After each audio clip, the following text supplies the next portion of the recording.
The X Factor used to be one of the biggest shows on television. It launched the careers of stars like One Direction, Little Mix, and Leona Lewis, attracting millions of viewers every week. The auditions, emotional backstories, and intense competition made it must-watch TV. Simon Cowell's blunt feedback and the high-stakes eliminations kept people hooked. But over the years, the show has lost its appeal. Ratings have dropped, format changes have frustrated viewers, and former contestants have spoken out about what really happens behind the scenes. What was once an exciting talent competition now feels outdated, overly manufactured, and irrelevant in today's music industry. So what went wrong? Why did the X Factor go from a cultural phenomenon to a forgotten relic? In this video, we'll break down exactly why the show has lost its charm. From its negative impact on the music industry to the controversies surrounding its treatment of contestants, there are plenty of reasons why audiences have moved on. And it's not just about declining ratings. Many believe the X Factor played a major role in damaging the music industry itself. In the next section, we'll look at how the show's influence shaped modern pop music, and why so many artists and insiders see that as a problem. One of the biggest criticisms of the X Factor is how it changed the music industry, and not for the better. The show sold itself as a launchpad for genuine talent, but in reality, it prioritized marketability over originality. Contestants weren't necessarily picked because they were the best musicians. They were chosen because they fit a specific image that producers could sell.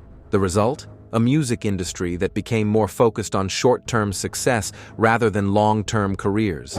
Many winners and finalists were pushed into releasing rushed albums, only to fade away within a few years.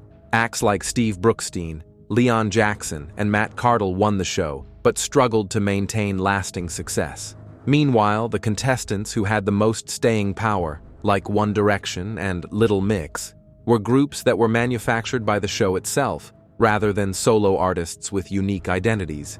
Even musicians outside of the show noticed the problem. Artists like Sting and Damon Albarn criticized the X Factor for encouraging a karaoke culture where contestants were trained to copy existing pop stars instead of developing their own sound. Instead of nurturing artistry, the show mass-produced singers who fit into whatever trend was popular at the time. Another issue was how the show changed audience expectations. Instead of discovering artists organically or valuing musicians who worked their way up through smaller gigs, the X Factor made people believe that success should happen overnight. It sent the message that all you needed was a good audition and a few emotional backstory clips to make it big, when in reality, the best artists often take years to develop their craft. And it's not just about the winners. Many former contestants have spoken out about how the contracts they signed gave record labels and management teams too much control. Some were locked into unfair deals that limited their creative freedom, while others were dropped as soon as their commercial value declined. This disposable approach to talent has had a lasting impact on the music industry, making it harder for artists to build long-term careers. Even the way the X Factor handled music releases hurt the industry. Many winners released Christmas singles right after the finale, leading to predictable and formulaic chart-topping hits. But over time, audiences grew tired of the repetitive formula, and the show lost its ability to create true pop superstars. So while the X Factor may have produced some big names, its overall impact on music hasn't been as positive as it once seemed. The industry became more focused on image and instant success, while real artistry took a back seat. And if you think that's bad, wait until you hear what happened behind the scenes. Because next, we're diving into the shocking controversies that exposed just how toxic the X Factor really was. Beyond its impact on the music industry, the X Factor has faced intense criticism for the way it treated contestants, manipulated storylines, and prioritized drama over real talent. Over the years, former participants, judges, and industry insiders have come forward with disturbing accounts of what really happened behind the scenes.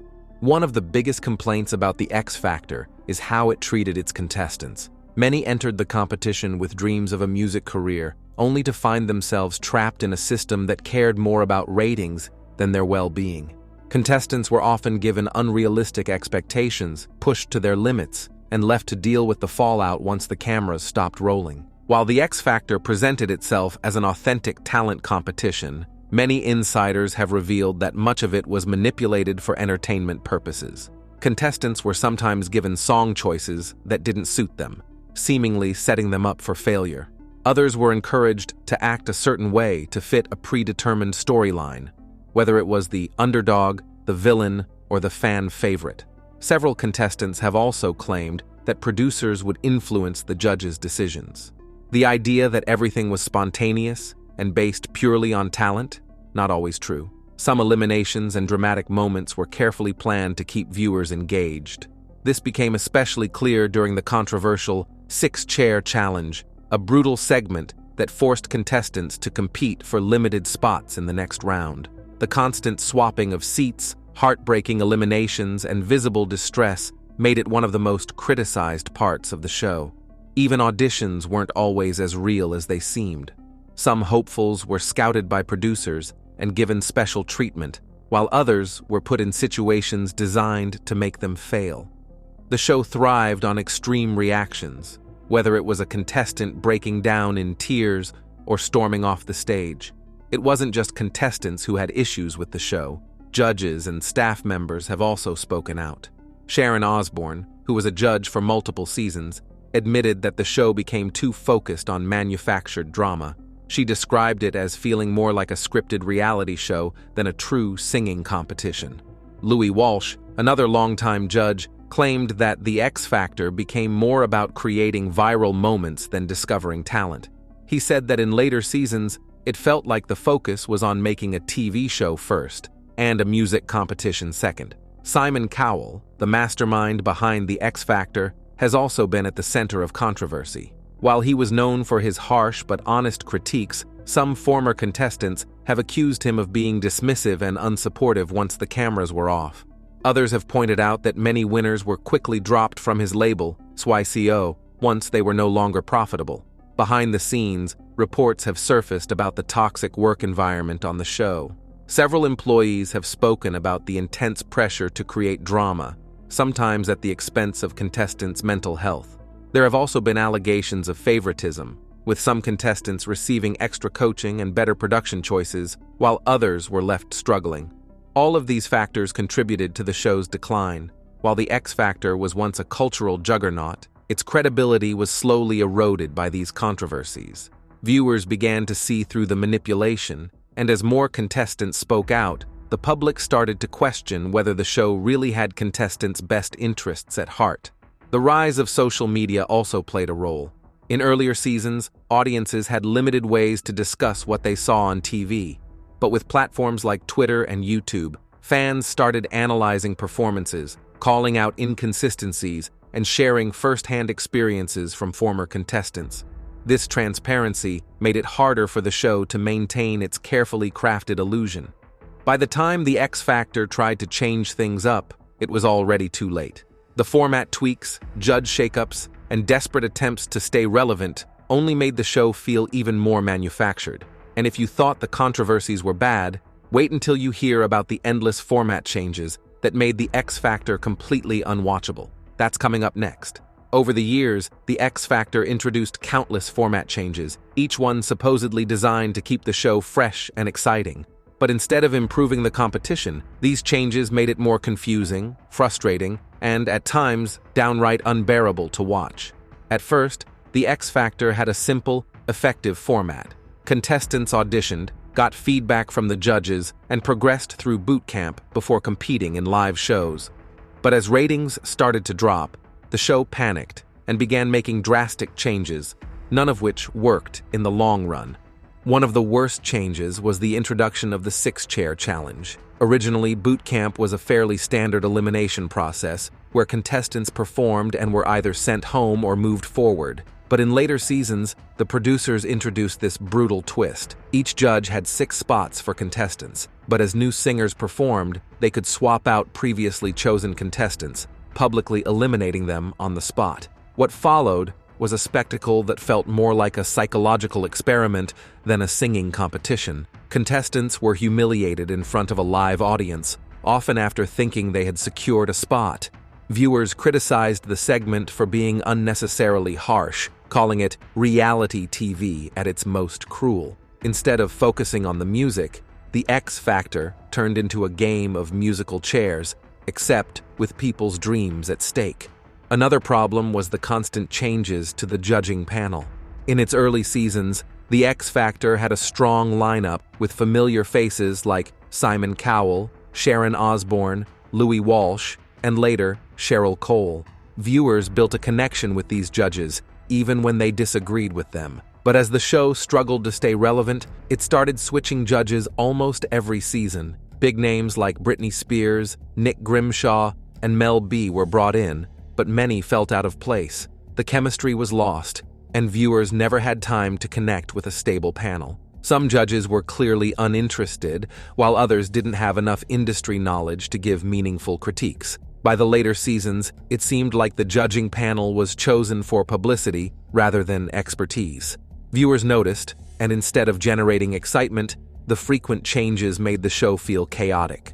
As ratings continued to drop, the X Factor became desperate for viral moments. Instead of letting drama happen naturally, the show started forcing it, sometimes in ways that felt blatantly staged. Take the golden buzzer concept, which the X Factor borrowed from Britain's Got Talent. Judges were given the power to send one act straight to the live shows, making it seem like a huge emotional moment. But instead of adding excitement, it just felt like another way for producers to control who made it through. Another desperate move was the introduction of wildcard contestants, eliminated acts suddenly brought back later in the season. While this might have been exciting if it happened occasionally, the X Factor overused it, making eliminations feel meaningless. What was the point of sending someone home if they were just going to be brought back 2 episodes later? At its peak, the X Factor felt like a genuine competition, but in later years, the overuse of twists and gimmicks made it feel more like a scripted reality show.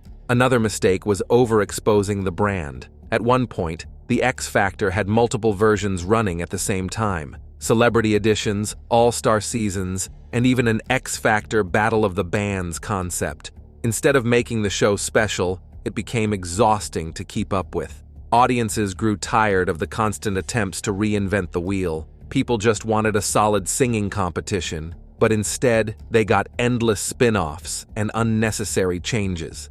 All of these issues led to declining ratings. At its peak, the X Factor UK was pulling in over 14 million viewers per episode, but by the later seasons, that number had dropped to around 3 million. The same trend happened in international versions, with the US edition being cancelled after just 3 seasons due to low viewership. So what happened? For one, reality TV evolved. With the rise of social media, people no longer needed to watch the X Factor to discover new artists. Platforms like YouTube, TikTok, and Instagram gave aspiring singers a direct way to reach fans without having to go through the brutal X Factor machine. Additionally, audiences started craving authenticity. Shows like The Voice gained popularity because they focused on raw talent rather than over-the-top drama. Meanwhile, the X Factor became known for its manufactured controversies, staged moments, and predictable outcomes. By 2021, Simon Cowell finally pulled the plug, confirming that the X Factor UK would not be returning. After 17 years, the show that once dominated TV had officially run out of steam. In the end, the X Factor didn't just decline, it completely collapsed under the weight of its own mistakes. The endless format changes, judge shakeups, and manufactured drama turned viewers away. Instead of evolving with the industry, the show relied on outdated tricks and desperate gimmicks, until eventually no one cared anymore. And that brings us to the final question. Did the X Factor deserve to end? That's what we'll cover in the conclusion. Looking back, it's clear that the X Factor had an incredible run. It created stars, dominated Saturday night TV, and shaped the music industry for years. But in the end, the very things that made it popular also led to its downfall. The show became more about drama than talent. Contestants were exploited, their stories manipulated for entertainment, and many were discarded as soon as the cameras stopped rolling. The constant format changes, over-the-top gimmicks, and judge shakeups made the show feel more like a chaotic reality show than a serious music competition. Meanwhile, the music industry evolved. and the X Factor failed to keep up. With platforms like YouTube and TikTok, artists no longer needed a reality show to get discovered. Viewers no longer wanted manufactured pop stars. They wanted authenticity, and the X Factor just wasn't providing that anymore. By the time Simon Cowell finally canceled the show, it was already long past its prime. The audience had moved on, and the X Factor had lost all credibility. What was once a cultural phenomenon had become a tired, outdated format that nobody was interested in watching. So, did the X Factor deserve to end? Absolutely.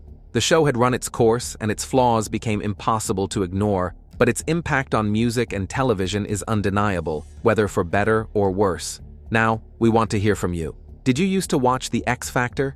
When do you think it started going downhill? Let us know in the comments, and don't forget to like and subscribe for more deep dives into the world of entertainment.